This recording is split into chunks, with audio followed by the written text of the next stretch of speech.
Anthony Joshua knocks out Charles Martin in the second round.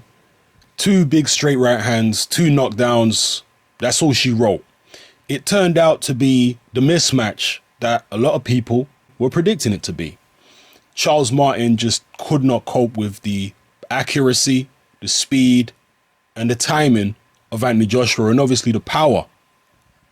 Both knockdowns came in the second round. The first round was fairly cagey, but AJ did land a solid power shot in the first round that had Martin on slightly shaky legs towards the end of the round.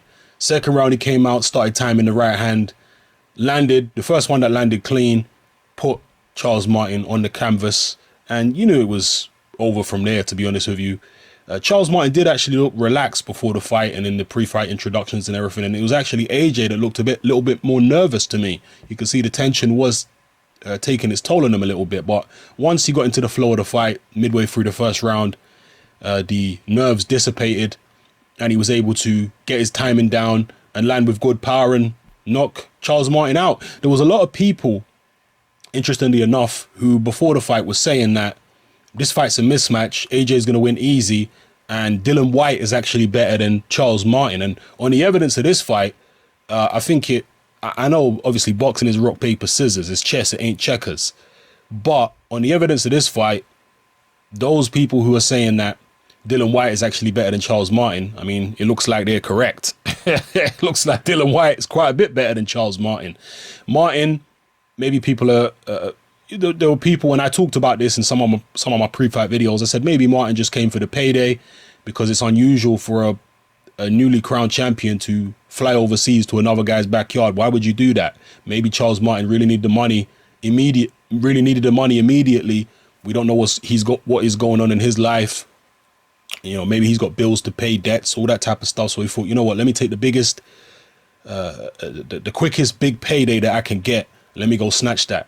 So, yeah, it turned out to be one of the easiest fights of Anthony Joshua's career. And it really didn't tell us that much about him. Other than that, he knows how to compose himself when he's nervous, because he did compose himself very well. His punches were very accurate. There was none of the wild swings that we saw in the Dylan White fight.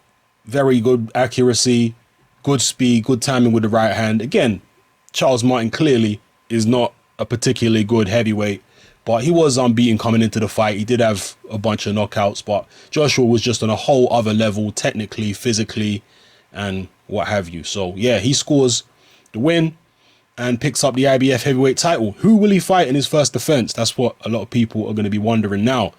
David Hayes obviously clamoring for the Joshua fight. But there are other guys. Maybe there's a possibility of a Derek Chisora fight if Chisora gets past Pulev, which is definitely no foregone conclusion for him. So, yeah, let me know who you think Joshua will fight in his first defense, when it will be, and who would you like to see him fight in his first defense? Because there might be a difference between who he actually does fight or who you think he's going to fight and who you'd like him to fight in his first defense, all right? His mandatory is due, I believe, early next year, and his mandatory will be the winner of Joseph Parker against Carlos Takam. That will be his mandatory.